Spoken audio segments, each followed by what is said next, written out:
you never seen the things that I've seen. Hey everyone, it's Tracy the Traveling Tech again. I'm here to kind of talk a little bit about being a traveling tech and traveling around the U.S.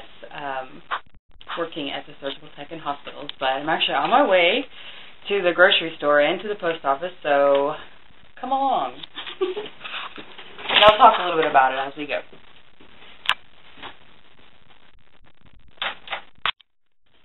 So I signed up with this traveling company, and it actually ended up taking me a couple of weeks to actually get an assignment because I've never traveled before. So that was a little bit frustrating. But once I actually got an assignment, things kind of went really fast because, the hospital that wants me to work for them wanted me to hurry up and get there, but then they had all this paperwork and drug tests and everything else that I had to do. So I had to get all that done and then actually travel up there. A squeaky door.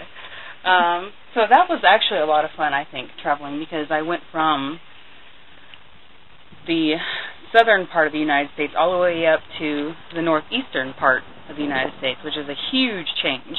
And I've never lived in the northeastern part of the U.S., but it's a lot different. There's a lot more mountains, a lot more, with the fall time, there's a lot more color anyway, so it's a lot more pretty here, more scenic than in the southern United States, where everything's kind of flat and either green or brown. So anyways, if I had any tips to give everybody, I would say to make sure you bring some cash with you in case, something happens. Space bags are a huge plus when it comes to packing. If you're not planning on going right back home after you're done with your assignment and you just want to travel from place to place to place, space bags are really helpful because you can pack up a little bit and I guess go for an entire year or so without, having to go back home or anything like that. Well, I guess one thing that I should mention is about traveling compensation, because most traveling companies, or at least the ones that I know of, will reimburse you for traveling from one part of the United States to another. And originally, I thought it was based on your receipts and you would just save all that stuff up, but the company that I'm with actually has it's set based on your miles.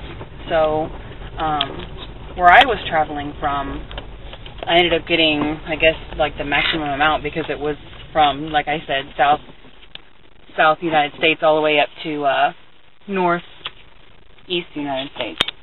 But the problem with that is that I had to bother them a lot. I had to call them for 2 weeks for them to actually send me my traveling compensation. So if you were looking into being a traveling tech, that's one thing that you would definitely want to pay attention to, is whether or not you actually get your traveling compensation. So yeah, just want to be careful about your traveling compensation. Another thing you want to be careful about is, or one thing I could suggest is to bring, so let me just start over. Okay, so like I said, you always want to be careful about making sure you get your traveling compensation. One other thing, I guess, while you're traveling is to make sure that you have foods with you that you don't have to cook, I guess, because it's a lot easier. I know. All I have is orange juice at the moment. But, oh well. Just bring stuff with you that you don't have to cook. That way you can just drive straight, 12 hours instead of having to drive for 4 and then stop, and then drive another 4 and then stop.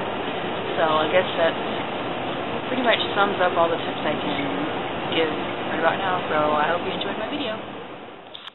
Bet you never seen the things that I've seen.